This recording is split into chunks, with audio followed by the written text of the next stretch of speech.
Ok, donc, alors, FileZilla, le logiciel FTP, File Transfer Protocol, pour télécharger ou uploader des fichiers. Donc, tout ce qu'il faut savoir, c'est exactement comme ton explorateur de documents. C'est pour copier, coller, déplacer des fichiers, mais à distance sur le serveur. Donc, quand tu ouvres FileZilla, il y a tout de suite deux fenêtres. À gauche, c'est ton ordinateur et ça se voit ici, c'est écrit Local Site. Tu vois mon écran? Et là, tu as Remote Site. Donc là, c'est à distance et on voit les chemins d'accès des deux ordinateurs. Donc ton serveur web et ton serveur, enfin ton ordinateur ici où il y a tes dossiers. Ce qu'il faut savoir, c'est que dans FileZilla, tu as le logiciel client. Donc c'est celui pour aller se connecter au serveur. Et tu as le logiciel serveur. C'est-à-dire que tu pourrais très bien installer FileZilla serveur sur ton ordinateur et faire office de serveur pour distribuer des logins, mots de passe à des utilisateurs pour qu'ils uploadent des fichiers eux aussi, comme toi, tu vas le faire chez Yonos. Donc, Yonos a installé un serveur FTP. Sur chaque site web, il y a un serveur FTP pour pouvoir, bien sûr, envoyer les fichiers, les images, les vidéos, les GIFs, tes fichiers PHP, bref, gérer les fichiers du site web, quoi. Donc, un site web, tu as besoin des fichiers et tu as besoin d'une base de données. La base de données, c'est plus rapide, on le fera ensemble. Pour le moment, il faut télécharger et uploader les fichiers pour faire un backup de ton site. Donc, avant toute chose, donc voilà, j'ai présenté l'interface de FileZilla, donc la fenêtre de gauche, la fenêtre de droite. La fenêtre de haut, c'est pour t'afficher ce qui se passe quand tu te connectes au serveur, puisqu'il faut bien sûr se connecter au serveur. Et la fenêtre du bas ici, qu'on peut régler, et la fenêtre qui va afficher ce qui se passe au niveau des transferts. Donc là, on voit qu'il n'y a rien qui se passe, c'est normal, je ne fais aucun transfert. Donc, il va falloir se connecter à un serveur. Pour se connecter à un serveur, tout se passe ici, dans File, Site Manager, et on va gérer les différents sites. Donc moi, j'ai plein de sites, donc tu peux voir plein de sites là. Et là, tu te souviens qu'on avait fait ensemble la configuration pour les ajouts de mails sur Thunderbird ou Outlook. Il faut chercher, il faut ajouter des comptes pour se connecter quand tu as plusieurs adresses mail sur ton logiciel Outlook et ton logiciel ou ton logiciel Thunderbird. Si tu as plusieurs emails, il faut rajouter plusieurs comptes mail. Et sur les plusieurs comptes mail, il fallait mettre l'email, le mot de passe, le nom du serveur SMTP, le nom du serveur POP, IMAP, les numéros de port, etc. Tu te souviens avoir fait ça? Bon. Je me souviens que c'est le truc que j'affectionne particulièrement. Voilà, bon. Et je me souviens. Mais tu as réussi à le faire, je peux reconnaître, ce n'est pas passionnant du tout, mais tu as réussi à le faire. Il faut juste savoir copier-coller les bonnes informations dans les bonnes cases. Ben là, c'est exactement la même chose. Et quand tu le fais, bien sûr, c'est mémorisé. C'est d'où l'intérêt d'avoir FileZilla. C'est-à-dire, une fois que tu l'as fait, ça t'a pris 5 minutes, 10 minutes, un quart d'heure à comprendre et à tester. Mais une fois que c'est fait, c'est mémorisé. Donc, c'est pour ça que tu as su le faire télécharger parce que tu l'as déjà fait. Pour une autre raison où tu avais rencontré un problème ou un besoin de transférer de fichiers dans le passé et ton compte, il était déjà. Donc, par contre, si tu n'as pas de compte, ben, il suffit de cliquer sur « Nouveau site » ici. Et quand on a un nouveau site, ben, on choisit ici le protocole, l'adresse IP, le numéro de port et on laisse tout comme ça. Et là, on met le nom d'utilisateur et le mot de passe. Et des fois, quand ça ne va pas, ben, il va falloir jouer ici et faire des tests ou respecter le numéro de port. Ou avoir ces informations-là, ben, c'est sur ton Yonos. Donc, on va prendre la main, tu verras toi-même, mais là, pour le moment, on n'en a pas besoin. Donc, ici, New Site, je vais cliquer ici, on voit qu'il y a un menu par rapport à chaque serveur. Je vais cliquer sur Delete pour le supprimer, parce qu'il n'y a rien. Et à chaque fois que je clique sur un serveur, on voit, donc j'ai donné un nom quand je l'ai créé. Et là, on voit les noms d'utilisateurs, les IP et les mots de passe. D'accord? Donc, toi, tu as le tien, il est déjà connecté. Donc, quand tu arrives et que tu te connectes, pour se connecter, ben, je reviens là, Site Manager. Je vais aller sur un site. Par exemple, ici, sur PhoneBot, je me connecte. Alors, quand tu te connectes, tu vois, tu peux soit, comment dire, ben, soit tu crées un nouvel onglet ou soit tu ouvres dans l'onglet existant. Je t'explique. Là, je vais établir un nouvel onglet, par exemple. Tu vois ici, il y a deux onglets. Donc là, j'avais un onglet où il n'y avait pas de connexion, mais qui était prêt. Et là, j'ai créé un deuxième onglet. Donc, si je veux me créer un autre site, me connecter à un autre site, je peux choisir un autre site. Ah bah, par exemple, la cour de pâtisserie, j'y ai accès. je me connecte. Et là, soit je remplace l'onglet existant, soit je crée un nouvel onglet. Donc, je vais par exemple créer un nouvel onglet. Et on voit ici l'onglet cours de pâtisserie. Alors là, il me dit attention, il y a un serveur. Donc, tu dis toujours OK, OK, OK. Hein. Je ne sais pas comment ça t'expliquer tout cela. Et donc là, on voit qu'il y a l'onglet cours de pâtisserie, le site web pâtisserie, le site web PhoneBot. Et tu vois, à chaque fois que je clique, ça change ici à droite. Par contre, à gauche, bien sûr, ça reste le même parce que c'est sur ton ordinateur. Donc voilà. Donc maintenant, tu sais te connecter à un site. Alors, quand tu arrives dans le site, ben, nous, il faut copier-coller WordPress parce que l'objectif, c'est de télécharger et de re-uploader tous les fichiers vers le nouveau serveur. Donc, le nouveau serveur, ça va être ton nouveau nom de domaine, ton nouveau site web qui va certainement être ici, dans le même serveur. Donc, c'est pour ça que normalement, tu vas utiliser le même serveur. Donc, c'est dans Click and Builds, cours de pâtisserie. Et donc, c'est exactement là, tu as tout sélectionné. Quand tu sélectionnes tout, donc tu peux faire avec la flèche, tu peux faire CTRL-A. Je comprends pourquoi ça dure longtemps. Donc, moi, j'ai pris le dossier complet cours de pâtisserie. Bah oui, c'est bien ça. Le dossier cours de pâtisserie ou ce qu'il y a à l'intérieur du dossier cours de pâtisserie, c'est la… J'ai pas pris juste metadata. Comment? Toi, tu viens de cliquer sur metadata, c'est ça?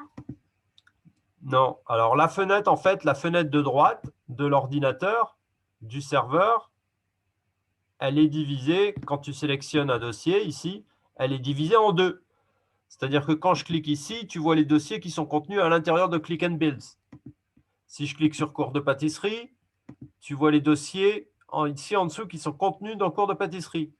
Donc, si tu copies ça ou tu copies ça, tu copies la même chose en fait.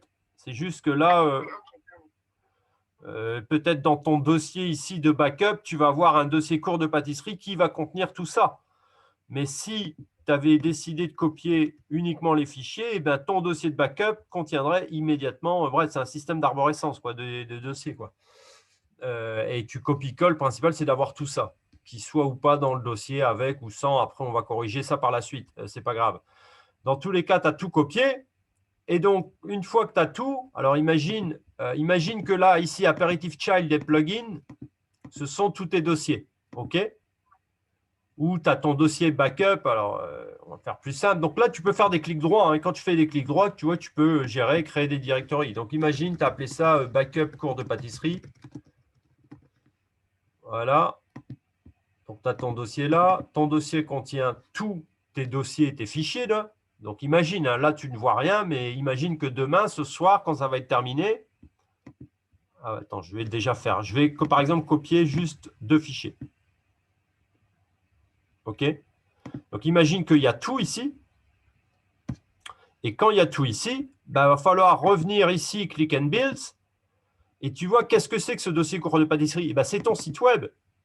Attends, bouge pas, une petite seconde. Attends. Bouge pas, excuse-moi.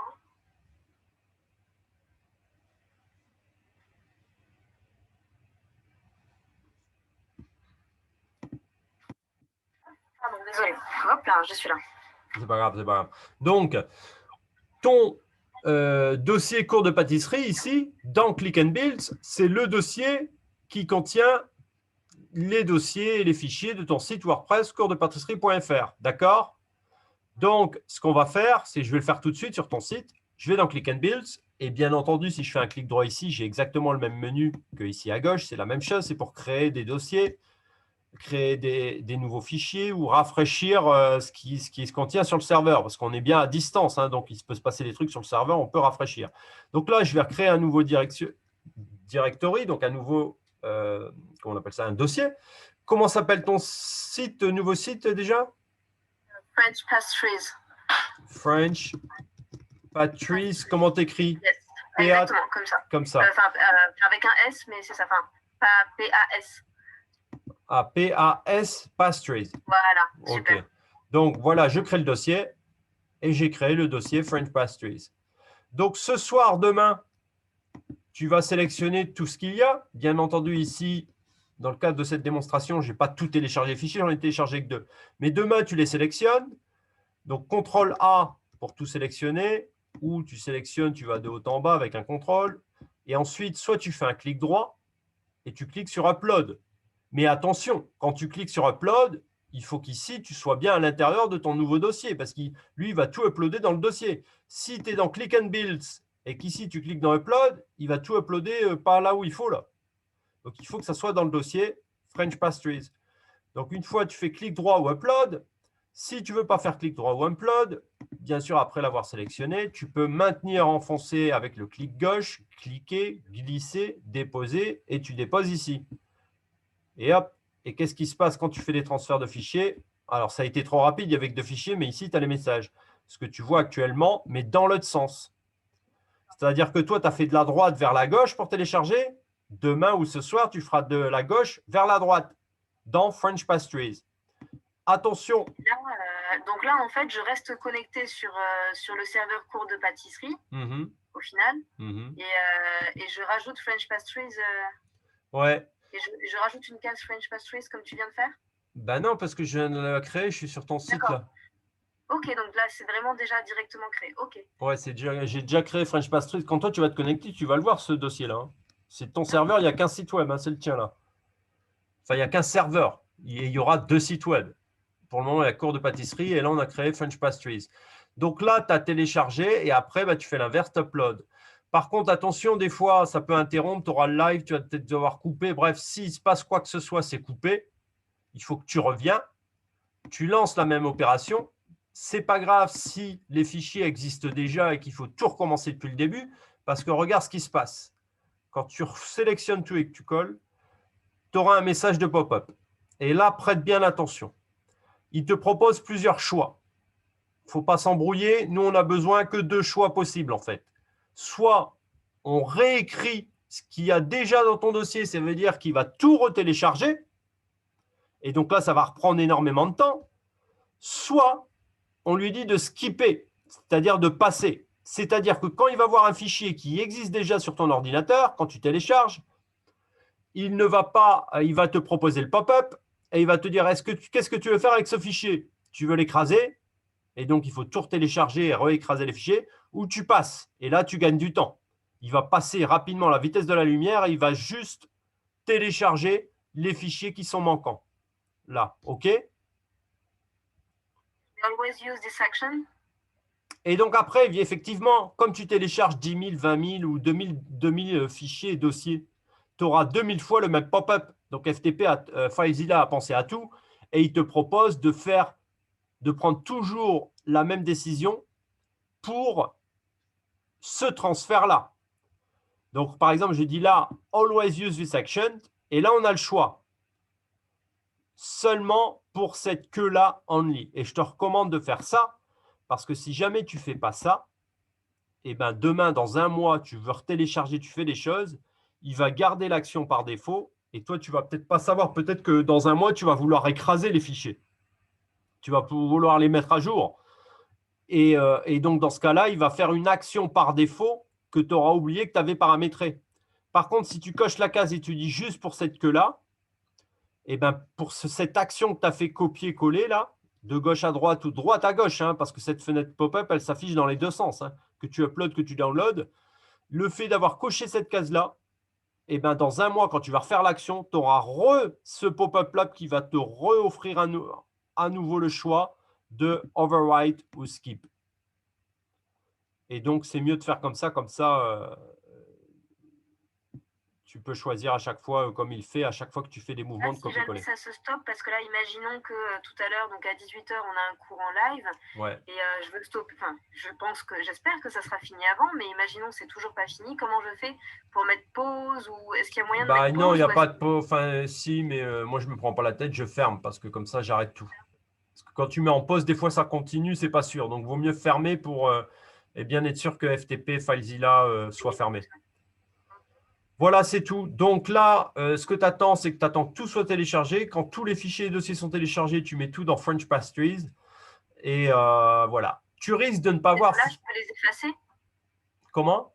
Les 2 que tu as mis, je peux les effacer? Ou je dois les effacer? Ah bah attends, je vais le faire. Hop. Voilà. Et du coup, tu dis c'est tout, mais c'est tout pour avoir transféré sur le serveur. Et après, il faudra que je fasse quand même une manipulation sur Yonos, j'imagine, pour que ça apparaisse sur enfin, que ça donne un site, parce que… Ouais, mais ça sera après, une fois que tout sera uploadé, dans un second temps. Ok, oui, je me disais bien qu'il restait un truc quand même. Oui, bien sûr. Après, les prochaines étapes, c'est qu'on va faire la même chose, mais pas avec FileZilla, parce que c'est de la base de données. Et la base de données, ça va être un seul fichier que tu vas télécharger et que tu vas devoir re-uploader dans le serveur de base de données. Là, nous sommes dans le serveur de fichiers. On envoie des fichiers. Et ensuite, c'est les données, le squelette des bases de données. Tu vois, cet énorme tableur Excel. En gros, parce qu'une base de données, c'est comme un gros tableur Excel pour les sites web. Et ce n'est pas simplement un upload de fichiers, en fait. Il faut installer ça sur le serveur. C'est assez facile. Il faut juste savoir comment le faire. Donc, on fera ça dans une seconde étape. Mais premièrement, on a besoin des fichiers parce que ça prend énormément de temps, quoi. Je croise les doigts pour que ça se finisse avant le live. Et après le live, je m'amuse à faire le copier-coller dans le sens inverse. Ouais. Voilà, et ok, très bien. Donc, j'ai pas besoin, je me suis connecté à Yonos, mais en fait, pas besoin pour l'instant. Voilà, on peut même d'ailleurs faire, si tu veux, connecte-toi à Yonos, comme ça, on va déjà télécharger ta base de données et comme ça, c'est fait.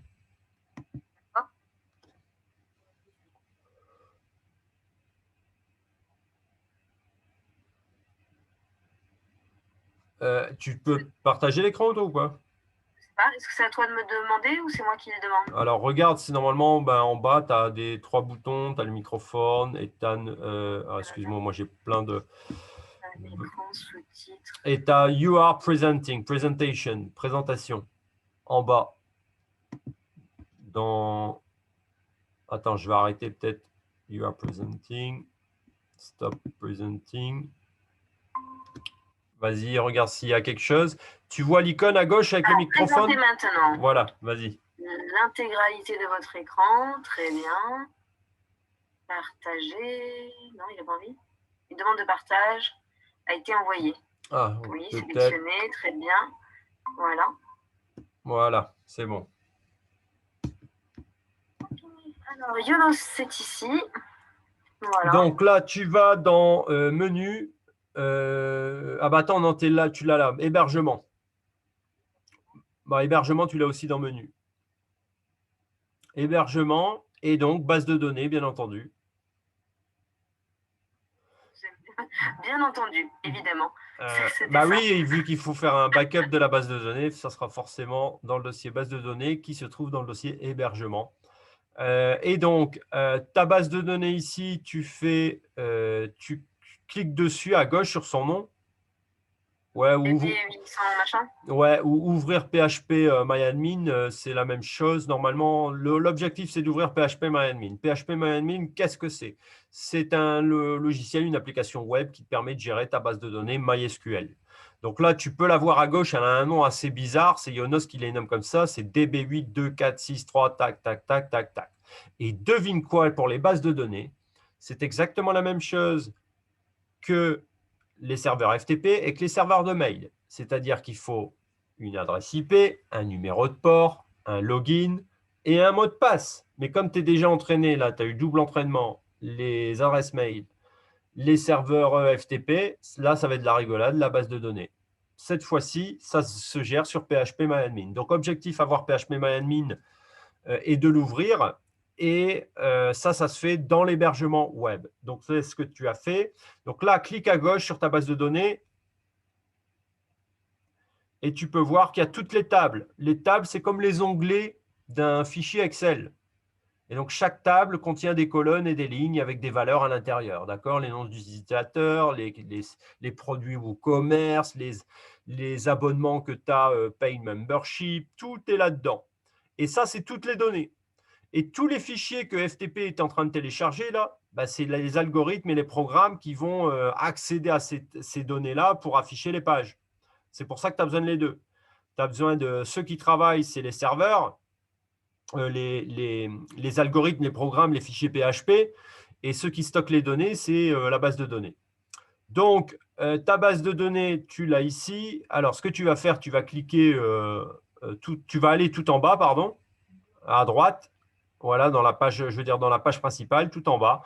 Et tu as tout coché.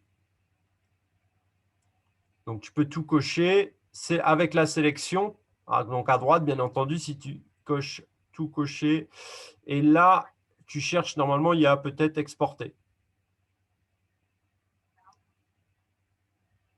Non, non, non, sélectionne avec la sélection, là, tout cocher. Si tu coches quelque chose, c'est pour pouvoir faire une action dessus. Donc, l'action dessus qu'on te propose est à côté de tout cocher. Et tu vois, tu as avec la sélection. Oui. Voilà. Et là, tu as plusieurs choses. Ah, d'accord. C'est là que je dois sélectionner. Voilà, et tu as exporté. Ah, ok. Je vais y arriver. Ok. Voilà, donc tu fais rapide, exécuter. C'est bon? Ouais. Ok. Donc là, c'est en train de télécharger ta base de données. Maintenant, tu retournes dans Ionos, dans l'onglet, là, dans Chrome. Voilà. Et là, tu vois en haut à droite, tu as créé une base de données. On va créer la nouvelle base de données pour le nouveau site web. Donc, description, bah, donne-lui French Pastries là, pour qu'on s'en souvienne. Tu peux mettre DB à la fin pour database. Voilà. Mot de passe. Détacher, ouais, je peux les ouais, peu importe, c'est une description. Quand c'est description, c'est jamais. Là, mot de passe, alors note-le sur un papier. Ce mot de passe, tu le retiens bien, c'est le mot de passe de ta base de données. Pour accéder à ta base de données, tu as besoin d'un mot de passe. Donc, note-le. Appuie sur ouais, pour qu'on ne voit pas ton mot de passe. Voilà. Donc, ce mot de passe-là, retiens-le bien, parce que sinon, tu ne vas pas pouvoir accéder à ta base de données. Et si jamais ton mot de passe ne marchait pas, ben, tu vas devoir supprimer la base de données, recréer la base de données et refaire ce que tu viens de faire. Génial. Non, bon, c'est pas grave, ça prend 5 minutes, mais faut juste savoir que si jamais ça ne marche pas et pendant 1 heure, tu n'arrives pas, tu ne te prends pas la tête, tu supprimes, tu recrées et tu vas réimporter ta base de données qui est toujours en train de télécharger en bas à gauche. Donc là, tu as clique sur enregistrer. Là, je crois avoir vu que j'ai, comment dire, super, que j'ai utilisé, donc j'avais utilisé une base de données sur 2, donc ça veut dire que je n'ai que 2 bases de données. Donc si un jour je veux encore copier le site ou faire un autre site ou quoi, je dois augmenter ma capacité de base de données, c'est ça? Oui, voilà. Donc, il faudra prendre un abonnement. Voilà, Ionos, tu appelles Ionos, c'est le plus simple. Tu dis, voilà, j'ai besoin d'autres bases de données, je veux le moins cher juste au-dessus, c'est lequel, quoi. Donc, tu expliques, il va te proposer le mieux. Donc, là, alors, surtout, là, cette page est très importante, puisque c'est les informations. Qu'est-ce qu'on voit? Le nom d'hôte. Le nom d'hôte, c'est quoi? C'est le serveur base de données. C'est quoi qu'on voit tout cela? C'est pas une IP, mais c'est comme une IP, c'est un nom de domaine, mais particulier qui a été créé. C'est plus précisément un sous-domaine qui s'appelle DB50013333, etc. Tu le vois là, nom d'hôte. Donc ça, tu le copies quelque part dans un fichier, tu te l'envoies par mail si tu veux, tu prends une photo avec ton smartphone, tu t'organises comme tu veux, c'est personnel. Mais tu le retiens par cœur, tu le gardes par cœur. Il vaut mieux l'avoir sous format digital parce qu'après, il va falloir copier-coller ces informations. Ça va être plus simple. Puisque, bien entendu, tu as bien compris que pour pouvoir accéder, pour que ton site web, tes fichiers, en fait, PHP que tu es en train de télécharger, pour qu'ils accèdent à ta base de données, il va falloir renseigner le nom d'hôte, c'est-à-dire l'adresse IP, c'est-à-dire le nom de domaine du serveur, le numéro de port, le nom de la base de données, le nom d'utilisateur de la base de données et le mot de passe.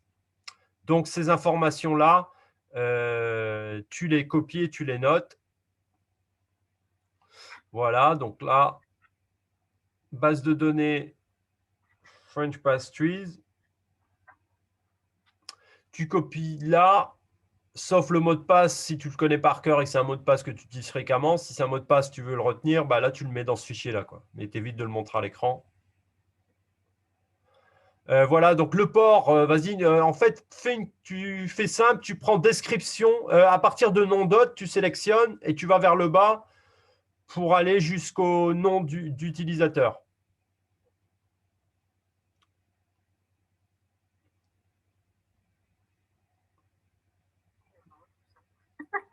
Voilà. Ouais, C'est la fatigue. tu rajouteras la main port, voilà, tu as tout compris. Voilà, tu as le port, tu as le nom d'utilisateur et tu as le serveur, le nom de hôte du serveur. Donc, tu es bon. Donc là, ce qu'on peut faire, c'est que notre base de données a été créée. Ce qu'on va faire, c'est que dans le menu Yonos, il faut qu'on revienne en arrière. Je ne sais pas s'il y a quelque part, sinon tu cliques menu. Ouais, tu peux cliquer menu, tu retournes sur l'hébergement. Du coup, ça a bien téléchargé. Donc là, ça a bien téléchargé. Ta base de données de coursdepâtisserie.fr a été téléchargée. Donc là, tu retournes sur base de données, tu cliques sur administrer. Et là, on voit les deux bases de données, cours de pâtisserie, French Pastries. Tu vois la taille, tu as 1024 mégas pour cours de pâtisserie. Et l'autre, comment ça, il y a combien? 21 000? Non, 2147. Alors, pardon, non. Il y a 177 sur 1024 et il y a 0 sur 2147. Donc, ce qui veut dire… Plus de place. Bah, en fait, il y a 0. French Pastries, elle est complètement vierge, ta base de données. Tu vas le voir tout de suite. Il faut cliquer sur PHP-MyAdmin, bien entendu, pour maintenant retourner dans PHP-MyAdmin, mais cette fois, pour gérer ta nouvelle base de données. Donc, dès qu'elle s'affiche à gauche, si tu cliques dessus, qu'est-ce qu'on va voir? Rien du tout, il n'y a pas de table. On te propose même de créer des tables. Toi, tu ne vas pas t'amuser à créer les tables, tu vas les importer. Donc, en haut à droite, à côté du bouton exporter, tu as le bouton importer. Tu cliques et tu sélectionnes. Voilà, c'est celui-ci, c'est le DB, etc. Tu le sélectionnes, tu vas vers le bas, tu cherches le bouton pour exécuter. Normalement, tu n'as rien à faire et tu fais exécuter.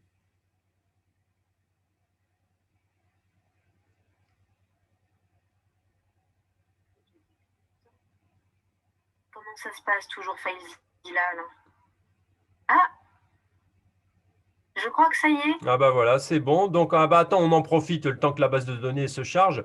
Clique à gauche sur cours de pâtisserie. Ouais, dans FileZilla, voilà, pour voir ce qu'il y a à l'intérieur. Voilà, il y a tout ça. Donc ça, tu vas pouvoir le sélectionner. Donc, ce que tu vas faire, c'est que tu à droite, dans la fenêtre du haut où on voit Click and Build, voilà, tu cliques dessus. Et tu vois en haut à gauche, il est en train de se passer des choses. Et voilà. Et là, on voit notre dossier French Pastries. Donc, tu cliques dessus.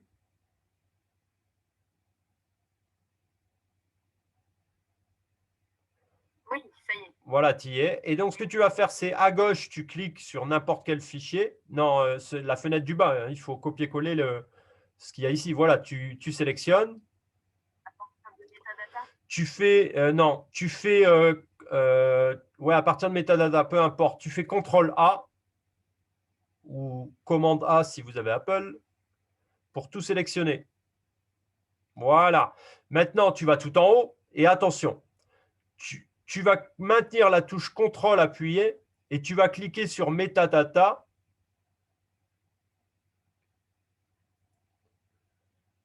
Tu cliques sur quarantaine. Tu cliques sur .tmb et tu cliques sur While No. Et nous avons donc désélectionné les dossiers que nous ne voulons pas pour WordPress. Ça, c'est propre à Yonos. Je ne sais pas ce que c'est. On n'en a pas besoin en théorie. Même si on en a besoin et que Yonos nous dit « Ah ben non, il les faut », on les a sur notre ordinateur. Mais je ne pense pas qu'on en ait besoin. Donc là, tu maintiens enfoncé le clic, tu glisses ou tu fais un clic droit, tu cliques sur Upload, comme tu le veux. Je te l'ai montré tout à l'heure. Il faut maintenant, voilà, exactement, transférer tous les fichiers vers le serveur. Donc, l'upload va durer plus longtemps parce que très souvent, la vitesse de téléchargement est beaucoup plus rapide que la vitesse de upload. Donc là, tu vois que tout est en cours de route, tu restes comme ça. Si jamais ça plante, tu fermes FileZilla, n'importe quoi, tu réitères la même opération sans te soucier si ça va être dupliqué. Souviens-toi, un pop-up va s'afficher, il va te proposer soit de écraser, soit de skipper, c'est-à-dire de passer et de ne pas copier-coller. Donc, retournons à la base de données PHP-MyAdmin. Regarde, est-ce que tu vois qu'il y a marqué il y a un transfert échoué là? C'est normal? Oui, c'est peut-être dans le passé un truc qui s'est mal passé. Ouais, il y a même la date, tu vois. Enfin, là, on ne la voit plus. Ça date du 16-12. C'était aujourd'hui. Ben, il y a un truc qui s'est passé, peut-être, oui. Peu importe. C'était à 16h12. C'est pas... Et là, on vient juste d'enclencher. On revient là-dessus. L'importation a réussi. Voilà. Et qu'est-ce que tu vois à gauche? Si tu recliques sur le nom de ta base de données, on les voit déjà en dessous. C'est toutes tes tables. Par contre, le problème, c'est qu'à l'intérieur de ces tables, il y a des informations liées à coursdepâtisserie.fr. Donc, ça va bugger. C'est pour ça qu'il faut qu'on se revoie. Quand tous les fichiers seront uploadés, la base de données, c'est fait. On se contacte et on se refait un visio pour la seconde partie où on va paramétrer des choses dans la base de données. On va changer quelques informations pour éviter que ça bug. Et surtout rediriger. On va en profiter, je vais te laisser sur cela. Retourne dans l'onglet Ionos, va dans nom de domaine, menu, domaine. Nous allons en profiter maintenant pour immédiatement rediriger French Pastries. Tu as tout compris, tu cliques dessus. On va voilà, utiliser ce domaine. Excellent, très bon réflexe. Et là, attention, le domaine n'est pas spécifié, connecté à un espace web. Donc, le deuxième choix, parce qu'on a créé un espace web. Là, tu cliques sur Click and Builds. Pourquoi il y a 2 fois Click and Builds? Bon, c'est pas grave. Et tu cliques sur French Pastries. Parce qu'on a fait une modification hier, tu sais, vu que le site avait bugué. Ah, OK. French Pastries, tu cliques. Tu cliques sur Enregistrer. Et donc, tu as sélectionné le dossier. Et là, en fait, ce que tu viens de faire, c'est qu'en sélectionnant dans le menu domaine, tu as sélectionné, tu as cliqué sur ton domaine, tu as choisi, c'était quoi? Choisir, utiliser ce domaine.